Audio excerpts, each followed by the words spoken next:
Kata sebagian ulama salaf, "Man adznaba dzamban wa huwa yadhhak fa innallaha yudkhiluhu nar wa huwa yabki." Siapa yang berbuat kemaksiatan atau dosa sambil tertawa, Allah akan masukkan dia ke neraka sambil menangis.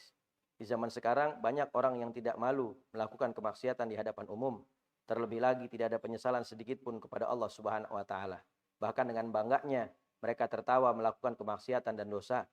Padahal Rasulullah Shallallahu alaihi wasallam telah mengingatkan, "Kullu ummati mu'afan ilal mujahirin." Seluruh umatku mendapatkan ampunan Allah Subhanahu wa taala kecuali mereka yang melakukan perbuatan dosa secara terang-terangan. Kata ulama, orang yang melakukan perbuatan dosa secara terang-terangan ada dua definisi. Yang pertama, orang yang dengan bangga melakukan kemaksiatan di hadapan umum tanpa ada penyesalan sedikit pun di hatinya atas dosa yang dia lakukan.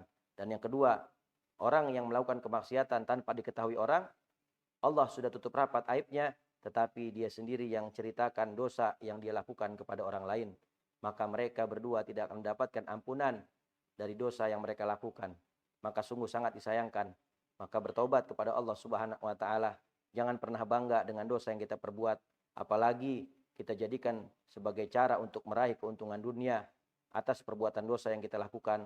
Hati-hati, segala sesuatunya tidak akan luput dari hisabnya Allah Subhanahu wa taala nanti di yaumul mahsyar.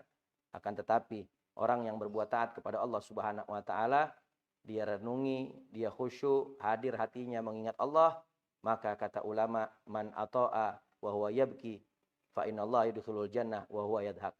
Maka orang yang berbuat taat sambil menangis, merenungi dan meresapi serta khusyuk hatinya hadir mengingat Allah Subhanahu wa taala saat melakukan ketaatan kepada Allah, maka ketahuilah Allah akan masukkan dia ke dalam sorga sambil tertawa, tersenyum gembira.